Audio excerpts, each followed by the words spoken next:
They say the Fed just snatched up Montana 700. Let's see what for.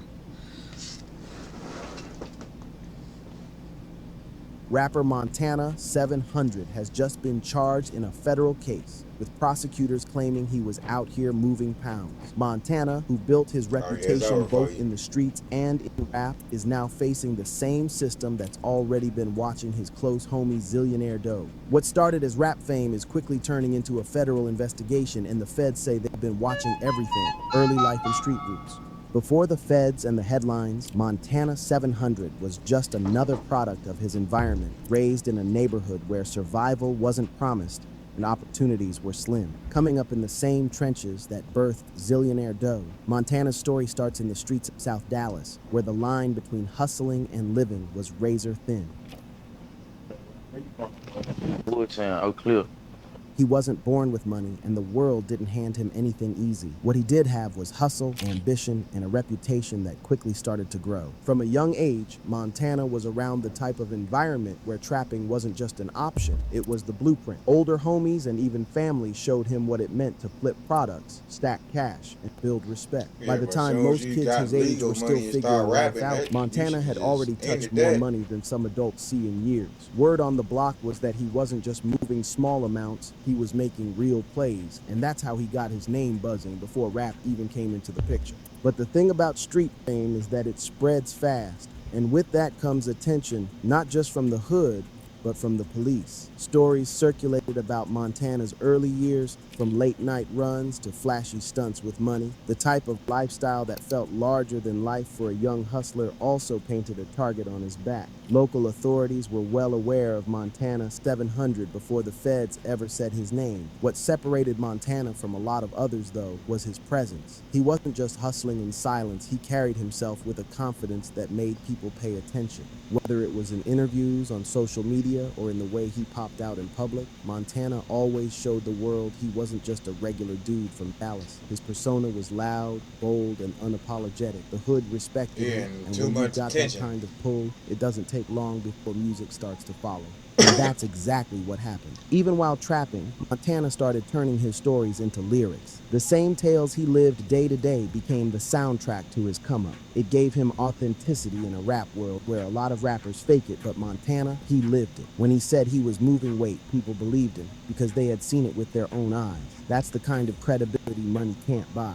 But authenticity comes with a price. Rapping about the streets while still being active in them is a dangerous mix. The very same bars that made Montana respected in music also became breadcrumbs for law enforcement to follow. Investigators looked for patterns, and Montana's early reputation was enough to put him on their radar. He was living too large for someone without a 9-to-5, and when the flashy lifestyle connects to known hotspots of criminal activity, that's the type of formula that builds a federal file. Montana's early days laid the foundation for both his success and his poverty. On one side, he was becoming a voice for his block, somebody who could put his neighborhood on the map. On the other side, he was stacking enemies, attention, and surveillance. The streets loved him, the rap game started to recognize him, but behind closed doors, the feds were already taking notes. They don't move quickly. They build cases slowly, watching, recording, and waiting until the right moment. Montana's early life ends with him standing on the edge of two worlds: the raw hustle of the streets that gave him everything, and the promise of rap stardom that could have taken him out. But what nobody realized back then was that his early choices would set up the exact situation he's in now, with federal charges threatening to take it all away. The rap rise. Montana. 700's transition from the block to the booth wasn't overnight, but when it happened, it felt real because the streets had already stamped his name. Before the music industry ever noticed him, the hood was reciting his stories. That's the power of authenticity. When people know you've lived what you rap, your bars hit harder, and that's exactly how Montana carved his lane. Early on, Montana started dropping tracks that sounded less like entertainment and more like confessions. Songs about flipping packs, dodging raids, and counting dirty money weren't just lyrics. They were pieces of his reality stitched together with raw energy. He didn't have the polish of a label-backed artist. First, his videos were gritty, often filmed in the same neighborhoods where his reputation was made. But that rawness is what attracted attention. The streets wanted real, and Montana delivered it in every verse. His first wave of buzz came from regional drops that quickly spread online. Clips of him rapping surrounded by his crew, flashing money, and showing the same lifestyle he talked about in songs went viral in his circle. Fans gravitated toward the energy. It wasn't manufactured. It wasn't industry scripted. It was Montana 700 in his purest form, unapologetically himself.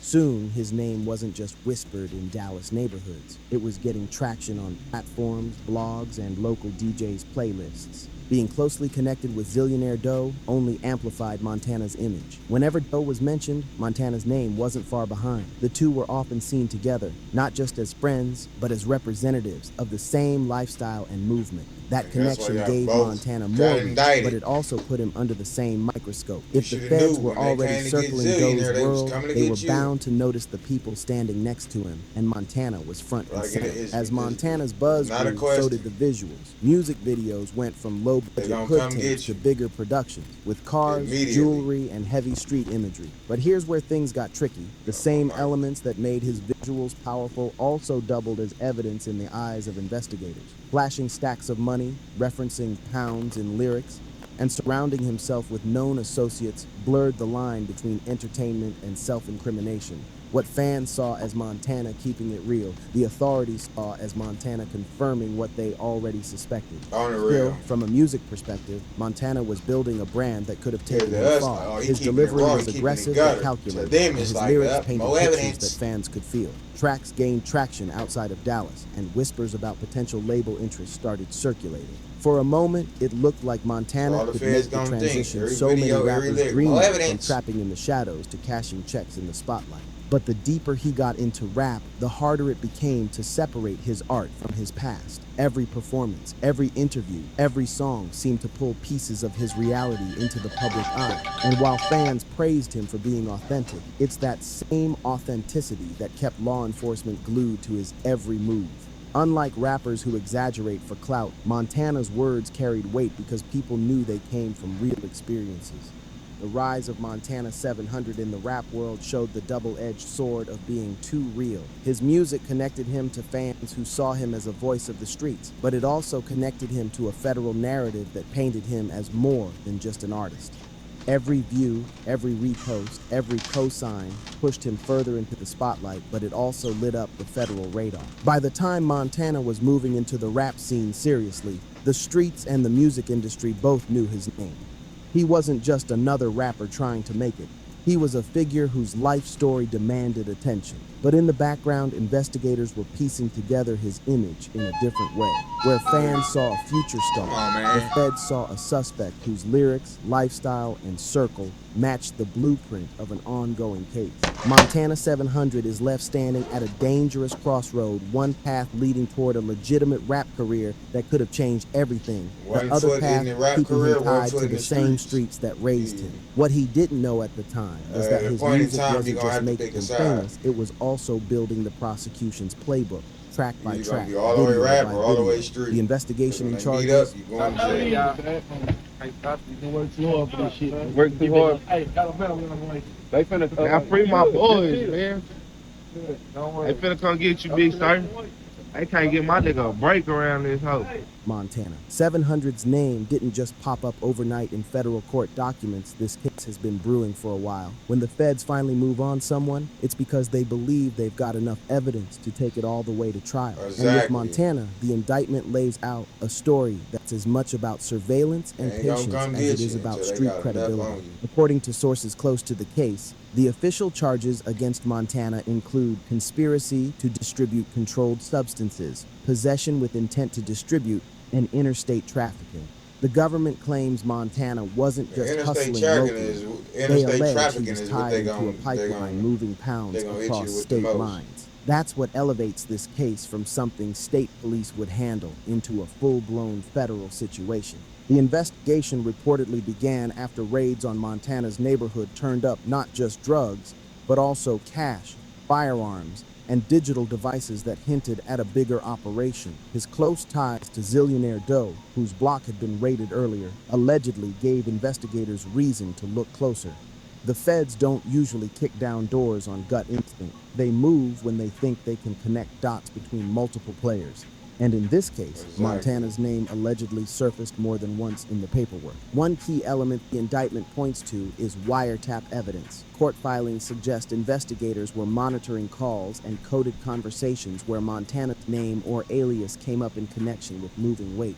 Even if he wasn't directly on the phone, just being referenced can be enough to drag someone into a conspiracy charge. That's the dangerous part of federal law. You don't have to be caught with drugs in your possession to face decades behind bars. If prosecutors can argue you part of a larger agreement, that's enough. Then there's the issue of confidential informants. While no names have been released, insiders believe the case involves individuals from Montana's circle who flipped under pressure. This is a classic move in drug cases. That's Law all it enforcement be. leans on lower-level players, offering reduced sentences They in don't exchange know a for lot until somebody testimony. tell If them. even one person points to Montana as a supplier, and that testimony lines up with wiretaps or surveillance, the prosecution's case looks airtight. The indictment also references financial records and unexplained wealth. Montana, like many rappers with street ties, often flaunted racks of cash and luxury items online. While that might be normal for hip-hop culture, federal prosecutors use it differently. They argue that the lifestyle is evidence of drug proceeds, especially if the artist's music catalog or streaming numbers don't clearly explain the income.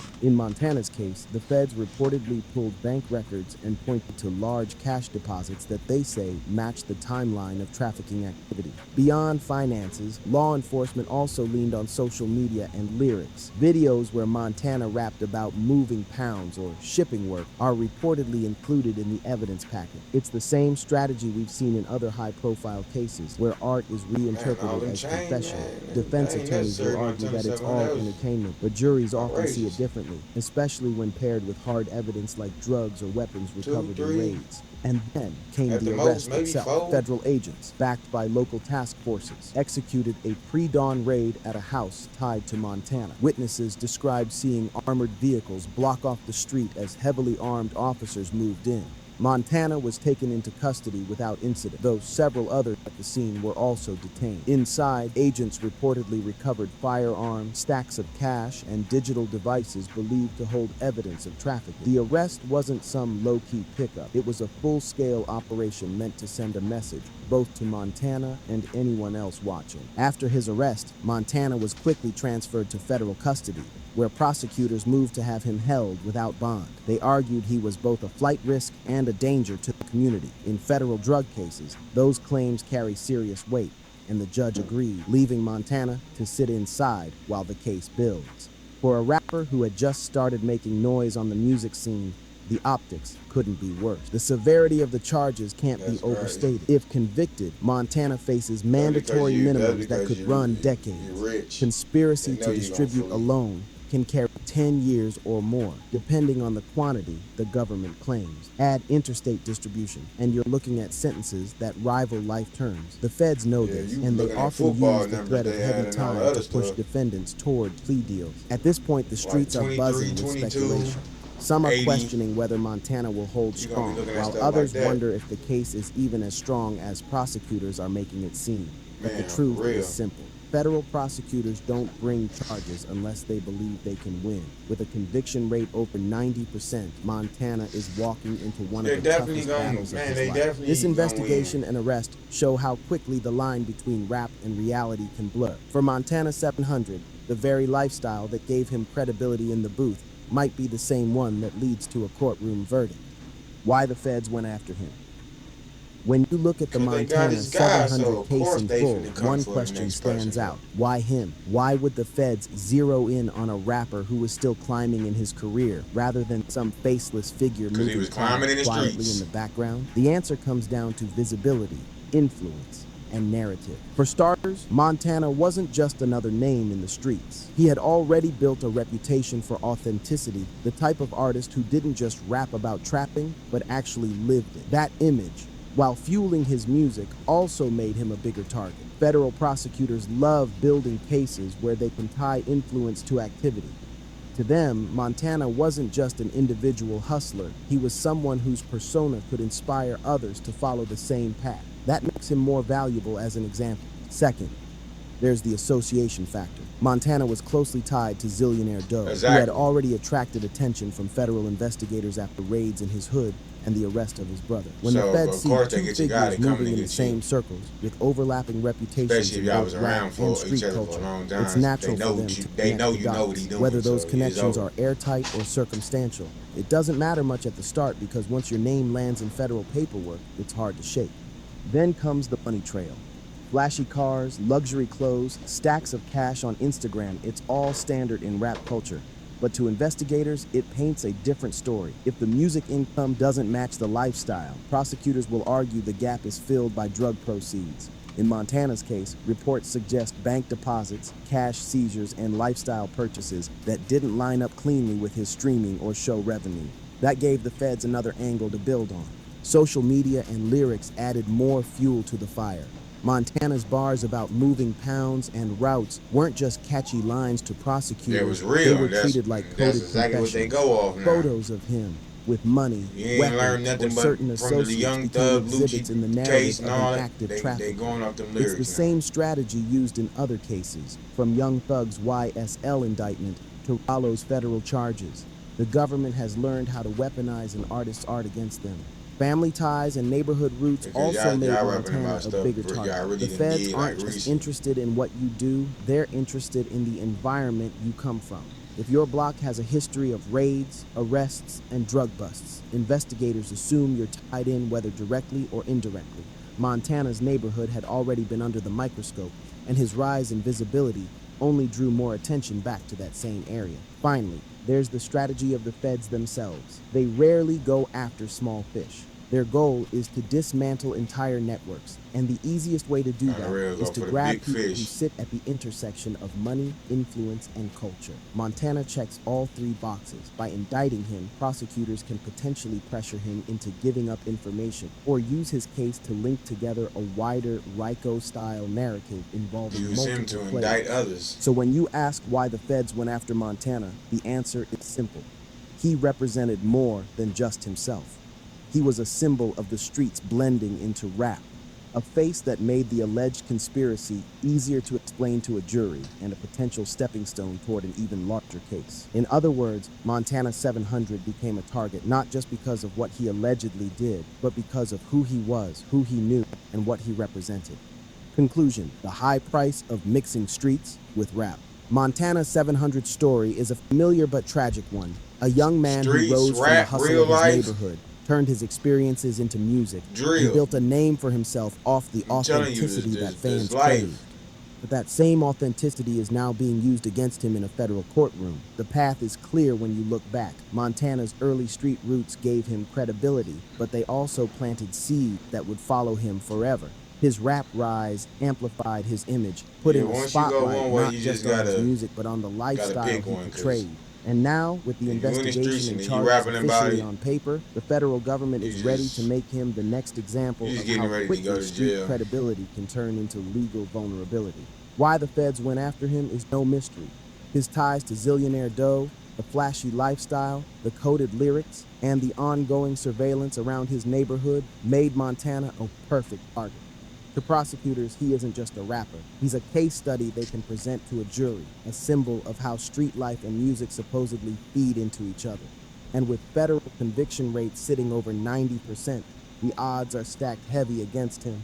The bigger lesson here is about the danger of mixing the streets with art. Rap thrives on authenticity, but when authenticity involves real crimes, the line between expression and confession gets blurry fast. For Man. Montana, every lyric, every Instagram post, every flex now risks being turned into evidence in a courtroom. What happens next is uncertain. Montana could fight it out in trial, risking decades behind bars if the jury sides with the feds.